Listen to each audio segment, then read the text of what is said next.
to the stable. I'm Devin. So I know it's been a couple weeks, but we've been waiting on parts to come in and things like that. So finally I can get another video because we had a lot of parts come in. I'm in the stable currently right now. So my car got the braking miles put in on the clutch before we had snow here in Colorado. So it's running pretty good. My mom's car, my Fox, my brother's Subaru right here, and then my dad's Fox. So I got my shelf all organized with parts for the Fox, random stuff, red Mustang, Fox, and the Fox. So we got that going on.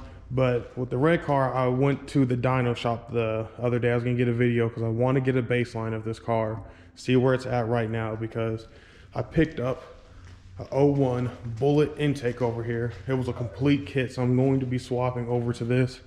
I've seen guys online, they just picked up 30 plus horsepower off of just switching over to this intake, so I'm excited to see what that will do. So it came with everything. I also have one stainless steel fuel line right here. I need to get another one because I'm swapping over to E85, but it also, the bullet intake came with everything I need, so it should be fairly simple, just a little time consuming. I got some FJ tail light guards here, new lug nuts, and here are the new wheels I'm putting on the FJ. So they are Dirty Life. That is a simulated beadlock ring on there. However, I do have the option to switch to a different ring and make it a true beadlock for off-roading. So waiting on tires to come in for this, but I'm really excited to get these on here and see what it looks like once they're on. So with that being said though, I also have new headlight conversion for the FJ. So I'm gonna be putting on tail light guards, new tail lights, door handles. So that's what we got going on today.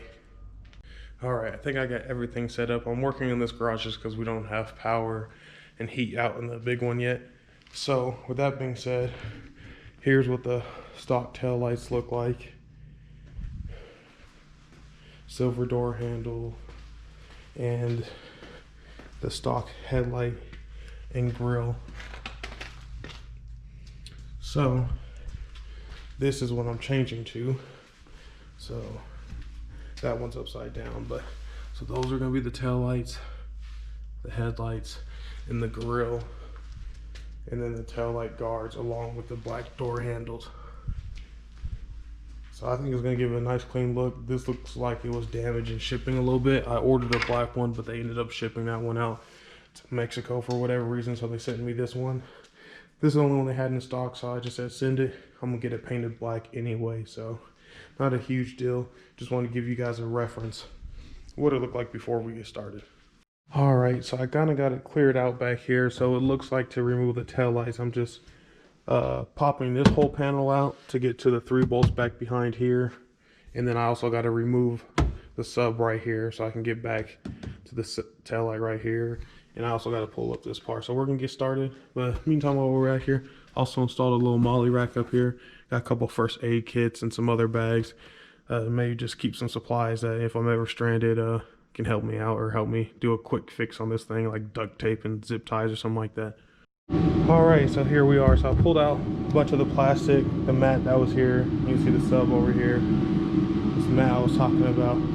It's always interesting though, pulling apart your the inside of your car, because these were supposed to have bolts right here and they were already loose, or they were missing actually. And then there's little caps for the D-rings up there they were missing, but I'm finally to a point now I can pull this back. I don't know how well y'all can see it in there, maybe not at all.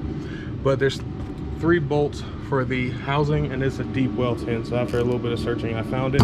So next is going to be removing the light, unplugging it, and hooking the new one up. Side, the left side I haven't done yet. And here is the right side. I don't have it all put back together on the inside. I just want to connect everything and make sure I had it plugged up right. There it is. I definitely like the way it looks better. And Triton came out here to give me a hand. Complete. That's what the hazard's on and the guard's on. The back was pretty much the same for the other side. Had to disconnect this dark in there, but I had to disconnect the panel on that side. Watch your face. back. Disconnect the panel on the other side, pretty much do the same thing. It was a little bit easier because there's not a sub on that side. Kind of tucked in these supporting brackets right there for the taillight guard. But other than that, I like it. I think it came out good. On to the front. All right, so here we are with the front. Making some pretty good progress on here. The brush guard, it was easy. I just had to disconnect right there at the bracket, which made me, or let me be able to just swing this down in front. So that helps. I don't think I should have to remove it to do this. And the rest of it, there was just 3 bolts, like one here, here, and then there was one up there for the headlights. Those are the only 3 holding them in. Disconnected the plugs on both sides.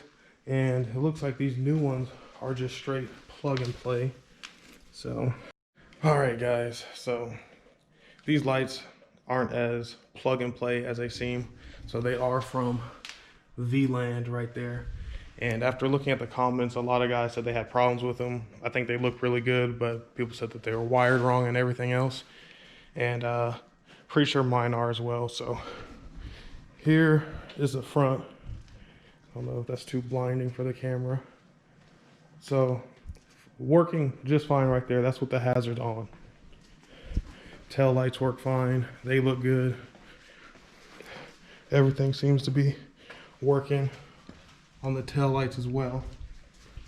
But what I noticed is, because I was trying to figure out the brights, is as soon as I turn the hazards off, the brights automatically come on.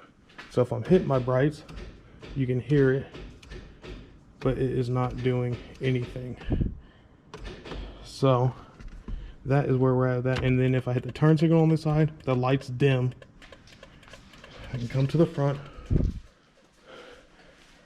and I only have 2 of the orange bulbs flashing now.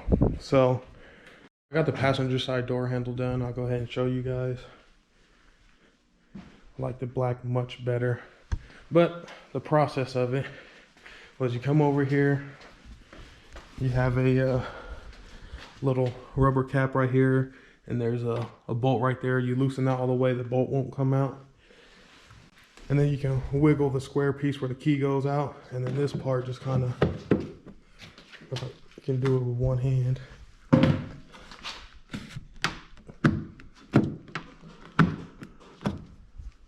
Maybe I can't do it with one hand. Nope, fail. Anyways, this slides back, and then you come over here.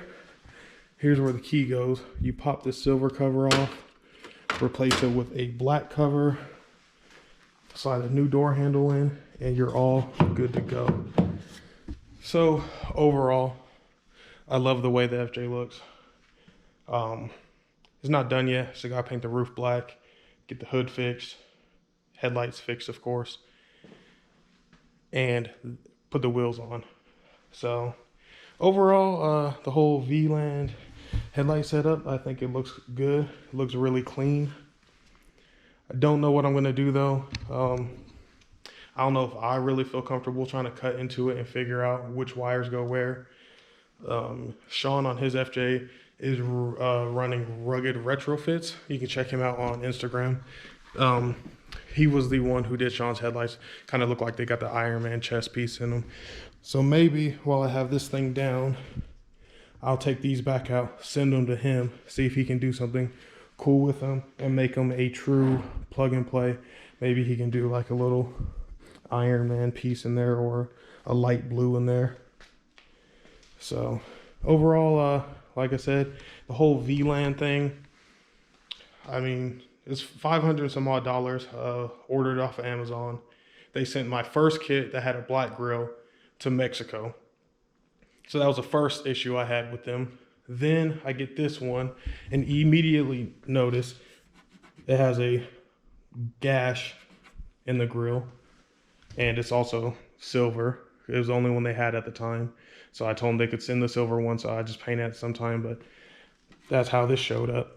And now I find out that the plug and play isn't true and it's wired up wrong. So just be cautious, I guess, if you're going to run the same setup on your FJ. I looked up comments And a whole lot of people on Amazon said they had similar problems. So maybe I'll do the whole rugged retrofit thing and see if you can do something cooler with them. So with all that being said, please be sure to like, subscribe, and thanks for watching. Have a good one.